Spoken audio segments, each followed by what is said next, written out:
RingGangRadio.com.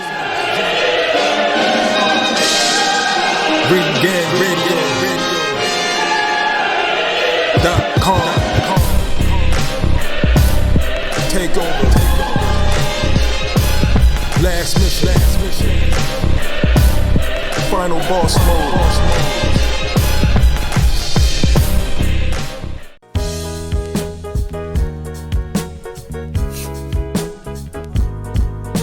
Yeah, what's good, yo? Welcome to another episode of Real Talk, where as always, if shit's real, we talk about it. I'm your host for tonight, Pat Scorpion, the New England representative, and as always, I got my man with me. I'm gonna let him introduce himself. Yo, what it do is LB, a lot of Del Balls, Shuttleworth the God, the GOAT artist, RingGangRadio.com in the building. Yes, sir. Yeah. Ring Gang in the house forever and always, man. And you already know, and I also got my other man with me, and I'm gonna let him introduce himself. Yo, what's good with you? You already know who the fuck it is. Home top 5, Ring Gang, all that shit. We in the building, nigga. Rome top 5, man. Chicago win because he leaves these niggas in the breeze, man. You know, it's always good to have you on the show, Brooks. I know you definitely got some stuff to add to our conversation for a little bit later. You know what I mean? So yeah, it's definitely good to have you, man. Yeah, no, but before we get into the big card, this weekend that's still buzzing, and I gotta say though, it's wonderful to have boxing buzzing in mainstream media again, like for real. You know what I mean? Like it's long overdue, especially in 2021. Yeah, so I mean, everyone's buzzing. Like I know my Facebook is buzzing, my Twitter is buzzing. Like Casuals is buzzing. My woman liked it. You know what I'm saying? So, it was a win for boxing. Yeah, it was just a great day of boxing, minus one fight that we'll get to later. But overall, you could call this an A day. Like it was an A plus. Maybe not an A plus, but it was definitely an A. Yeah, you could probably say an A plus. Shit. Yeah, I mean, it would have been a short A plus if the aforementioned co-main event, lived up to its billing and potential. But we'll get into that, and we'll get into that conference. But first, if you were sleeping, there was an appetizer, so to speak, on DAZN. The latest Matchroom boxing offering from Eddie Hearn on there. That people. We knew about it, but we weren't sure if we were going to preview it. You know what I'm saying? Because we wanted to see how it played out before, man. And Eddie put on one of his accidental good cards, and I know we've given Eddie some guff about, he's been kind of slacking on his matchmaking lately, and then the fights ain't really been delivering, But this card fucking delivered in this afternoon. Like the shit was, there was some fades going on. And I think we're touching about like the 3 main fights on there that got the attention. The first one I want to talk about was Jamie Mitchell versus now ex-WBA she was bantamweight champion Shannon Courtney. Now before this one, me and LB heard something that we've never heard before in boxing, like ever. I think someone say put out there. Yeah, yeah, exactly. Like, I mean, we thought we've heard it all, but this was some new shit. This was some next shit, So at the weight, obviously, Mitchell and Courtney weighed in. Mitchell made her weight, but Courtney was 2 or 2.5 pounds over the limit. So, obviously, you're given 2 hours to lose the weight, and she couldn't lose the weight. And the reason why she couldn't lose the weight was her period came, and I'm just like okay. And then she said it obviously makes you gain weight. I'm like, word?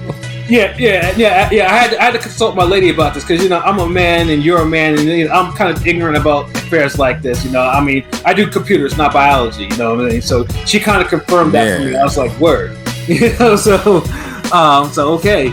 And then she said she had made weight a day before the weigh-in. Oh, so then her period happened, I think, later on that day, and then that's what made her overweight or whatnot. So I'm just like, damn, like, okay. Yeah, that's some new shit. Like, I never heard of that. And I never heard of that before. But hey, it's unfortunate it cost her belt, and so she got into the ring. And first thing I noticed, at first, like she had the big ass knee brace on, and she did look kind of bloated. And in contrast to Mitchell looked like she was carved out of stone. Like, it was one of those type of fights. Mitchell seemed like she was ready. She was like, and basically she just basically put hands on Courtney like maybe like the first 4 or 5 rounds. Like, I mean. I think the commentators only gave Courtney like maybe the second round or 1 round out of the first half. Yeah, like, you know, I will say this, Courtney, you know, she was tough though because she was getting some hands put on her. Like, I honestly thought that, you know, after all that she would be like, you know, she would just like, you know, pack it in and just, you know, and just either get stopped or whatever. But in the second half though, I think Mitchell got a little tired. And Courtney came on, and you know she was starting to land a couple fades on Mitchell. I remember the trainer was getting into her ass too. Was like, look, you like. So I kind of at least glad the fact that she just ain't let Shorty just damn take her belt and act like it wasn't no fight. Because from the second half, you could say Courtney won maybe 2 of those late rounds. Yeah. So she might have got like maybe 3 rounds total. But the thing is, when Courtney stepped on the gas at the end and started throwing the right hand more and landing it, she almost turned the fight around because she was hurting Mitchell. Yeah, she was. Like, I mean, she snapped her head back with a couple shots. Yeah, you were buzzing her. I was like, oh damn. I'm like, hold on, Shorty. Like, no. Like, yeah. you almost there. Like, come on. Yeah, I mean, yeah. So she did make a fight of it at the end, so you got your money's worth, but you know she lost clearly. All that shit she was doing with the whole looking surprised at the end, like when they read the scorecards, was like, stop. Yeah, no, exactly. Like the fight. There was no 95-95 in this fight. Like it wasn't. Nah, no fight wasn't no draw. I'll go out and say this: the J-Rock fight was closer than this. Oh yeah, yo, absolutely, yo, facts. Yo, definitely, like, at least you could make a case for him winning 4 or 5 rounds for like a draw. But Courtney, nah, yeah, like you pushing it saying 4 rounds, like we'll give you 3, like, but nah, you lost that. Right, yeah, I mean, like a 96-94 from Mitchell, you know, it was cool, but I mean, it wasn't that close. But if you want to give a couple swing rounds here and there, then yeah, fine. But the 97-93 that they said was probably on line, or even 98-92.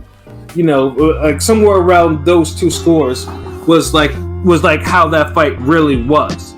You know, and obviously Jamie Mitchell's story. Like, I mean, because I remember Jamie Mitchell was on Clarissa Shields' pay-per-view. She was like the lone highlight of that card. Like, she was the one that actually got the knockout, if I remember. Or you know what I'm saying? So it was good. You can't fight Mitchell not 100%. Hell nah. Because if I seen on Shannon Courtney's Instagram, she had put up, like, I guess she finally looked at it and humbled herself and realized, like, yeah, I legit lost. Yeah. So she kind of dialed it back and was saying she gonna take care of all the other shit that was going on in her private life. Right. And I could kind of see something had to be going on because you had the knee brace and she was looking like bloated, like.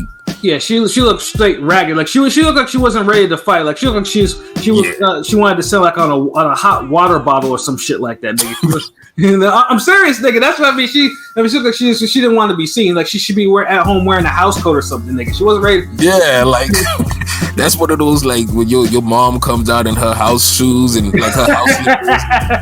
And a like movie or some shit at the bus stop. Yeah, nigga. Yeah, she wasn't ready to the fight, but I admire her determination though. You know? Yeah, cause she made Mitchell earn it at the end. Like she didn't just let Mitchell just have her way with her. Like at least, hell no. You could say, look, I put some hands on you. Like you ain't just get it like that. But because remember at the interview, bitch, she was saying how Mitchell was like, she sat down and hit her, but look at her face. Exactly. Shorty had the same Rockman, not Ebony Bridges had. Facts. That's why I'm like, damn, that's I was like, wow. I was like, I don't know if that's karma or just the universe being on some weird shit. Right. You know, and the funny thing too is Mitchell was like, you know, like I think Courtney, when you mentioned that she was kind of surprised, and Mitchell was like, you know, she told her to her face, was like, look, shorty, look here, like you didn't win a goddamn thing. I won this shit. You know what I'm saying? And you know, she kind of like, you know, she kind of like dialed that shit all the way back. You know, she was like, okay, you know, and then, you know, I think they did a fist bump at the end or whatever like that though. But you know, big shouts to. She low key was kind of trying to shit on Mitchell's performance, so I can understand why Mitchell took offense to that. Like, you know, yeah, exactly. Like, you know, you got I beat your ass. Like, chill. Like, you got some licks in, but damn. Exactly. Like, it's admirable you still, like, you didn't just, you know, just pack it in or whatever. But you know, you know, it wasn't your night. You know what I'm saying? It's unfortunate. So we need you to act like, you know, you were a champion, act like one, you know, and just give Shorty her props, you know. So yeah, no, but yeah, definitely a big ups to Jamie Mitchell for that. You know, she's a new champion or whatever. So I don't know what Eddie has. I mean, I don't think she's not signed to Eddie. I mean, Courtney was signed to Eddie, but we'll see if Eddie runs it back or, you know, or she, you know, Jamie defends that belt elsewhere though. But like I said, Jamie Mitchell is no joke. Like, yeah, I mean, I'll see a rematch. They was talking about a rematch. Like, you know, I'll definitely fuck with a rematch. Fight was good enough for that. Word, no, you know, absolutely, yeah, you absolutely right about that. And I don't know if how long it'll take, but Courtney, she need to deal with what she got to deal with and bring it like we know she can. Yeah, and there ain't really much left to say. Yeah, absolutely, man. You know, bring us to our next fight. One fight. Hold on. Shout outs to Henny God Slick and Rusty Taylor. I see y'all in the building. Yep. Yeah, I know Rusty. Yeah, we'll definitely talk about that J-Rock fight, bro. Yeah, we got you, bro. Yeah, no, trust me, though. We gonna talk about that. You know, trust. You know, but yeah, like, and then the next fight, however, is a true blue fight of the year. Oh shit. Yo, shout out my man Big Will, Big Faces Worldwide. What's good, yo? I see you, man. Salute. Yes, sir, Big Faces Worldwide. You know, and that's that dude, man. If you like, you know, you need to follow him, man. You know, he's been one of our biggest supporters, man.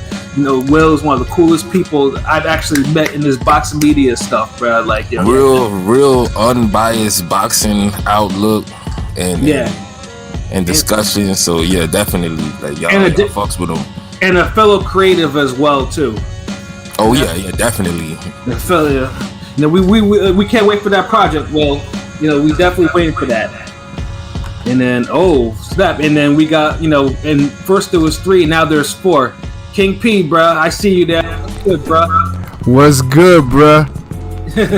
It's your boy, King P, Bodega P, Bodega Box in the building. Ring Gang Radio all day. Let's get it. Hey, Bodega P, straight from the sewer. Or actually, you wasn't in the sewer. You was doing your thing, wasn't you? Oh, I'm always doing my thing. But yeah, I was definitely doing my thing today. That applies. There we go, man. You know what I'm saying? But as always, man, we salute you for, you know, making time and, you know, keeping our city safe, you know, from all the miscreants and reprobates that be roaming around the sewers, especially a fucking rat, you know. So salute to you, man. You know, glad you actually make it on, you know, onto this.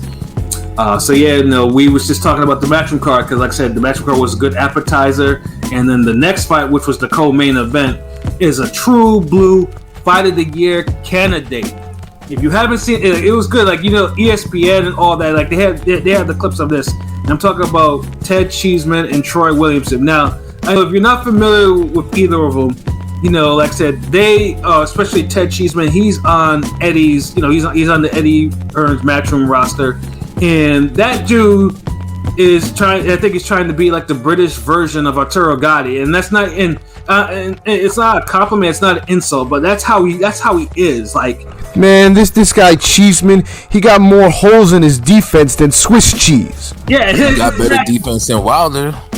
Yeah. So it's like, I be like, yo, you know what? Fuck it, we gonna stop all this damn. Like, I'm not even a Cheeseman fan, but y'all could not sit here and act like his damn defense is like the most horrible in the world. Like, his defense was solid for like the first 5 rounds. but then he just always gets drawn into that type of Gotti fight, and he just walks through shots. Like, at least he be having his hands up, but he try to slip punches, and he does duck and roll and shit. Like nah, like if we talking about absolute worst defense 1 through 10, Cheeseman might be like a 4, a 3 or a 4, but Wilder's a 1.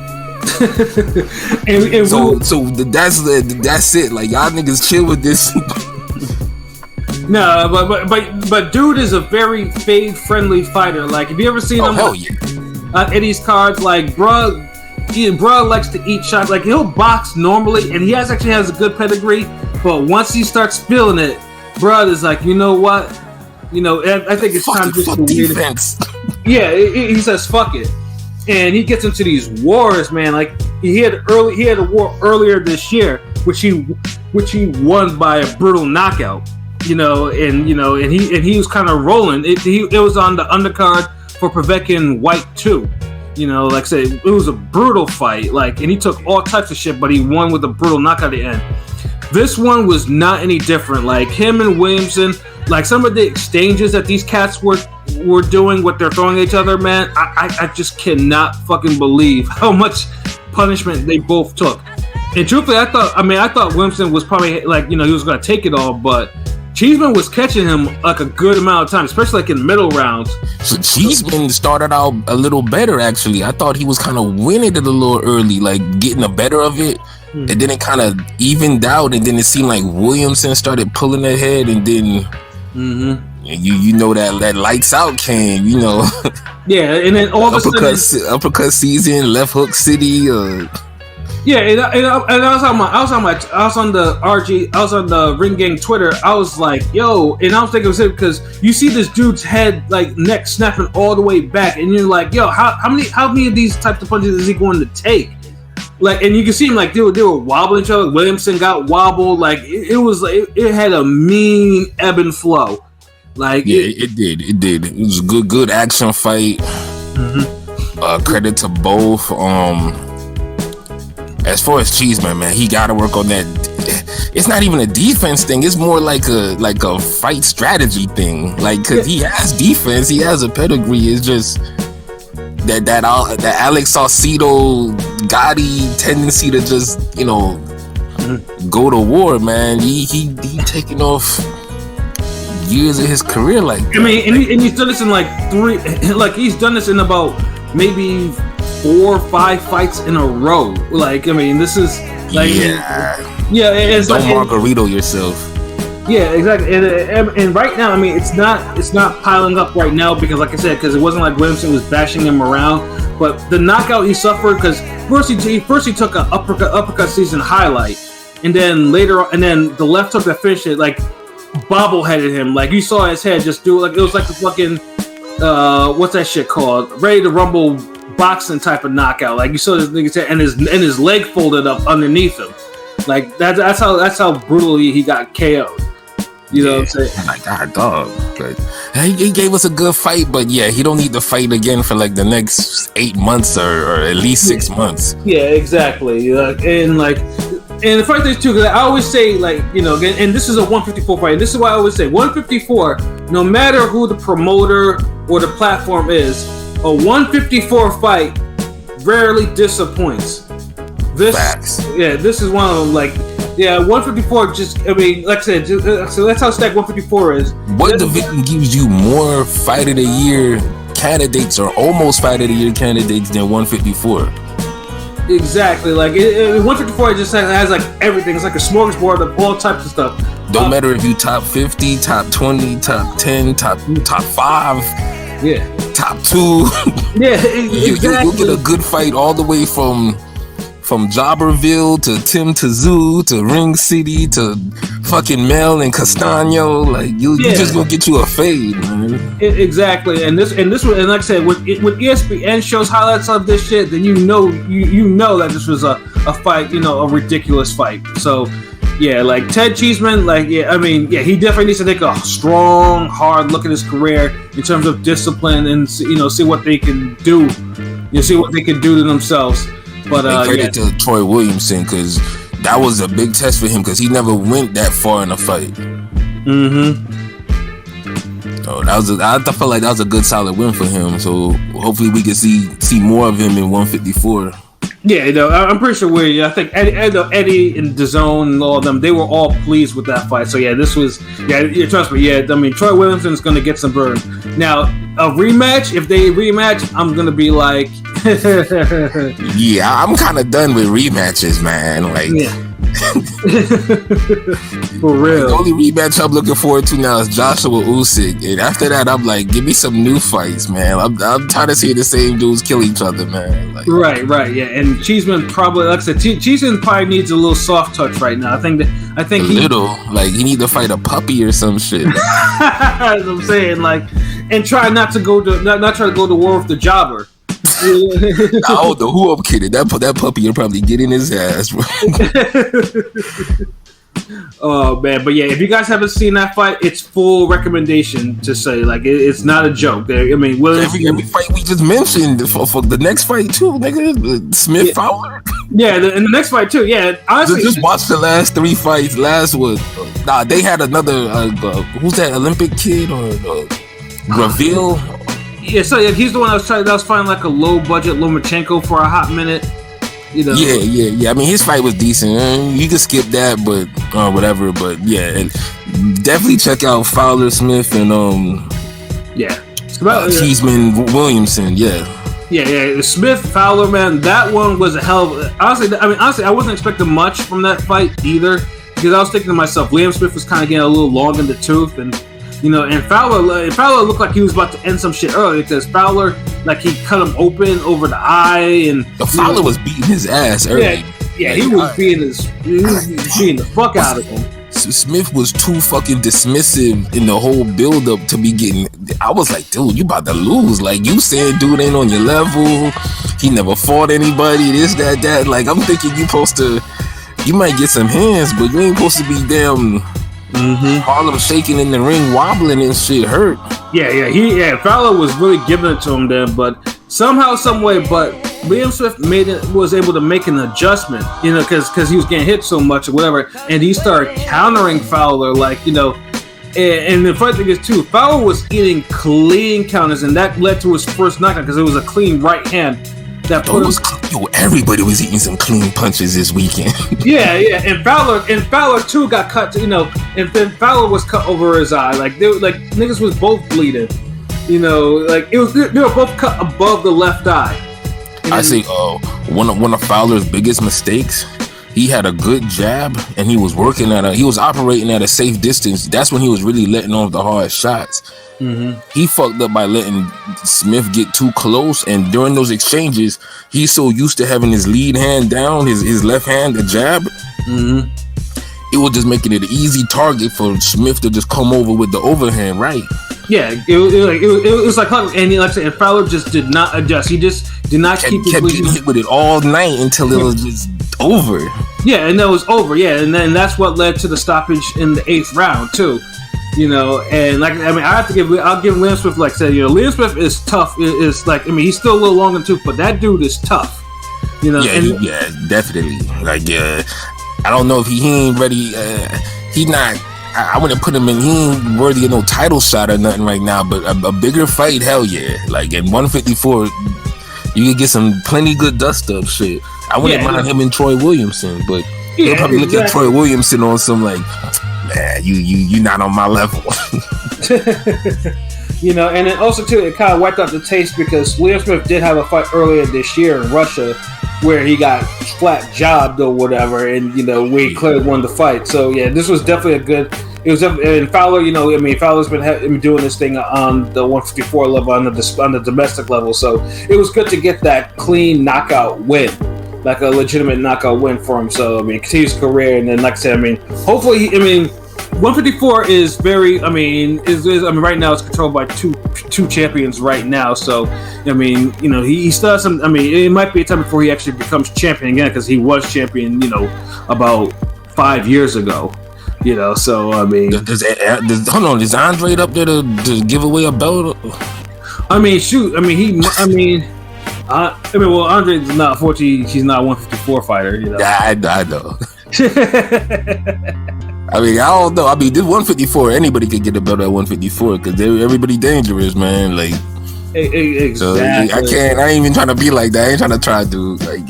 He got a shot. This is 154. He got a shot. Like, if there's any division where I think anybody has a shot, any given night, it's 154. Like, it's really what the heavyweight's supposed to be.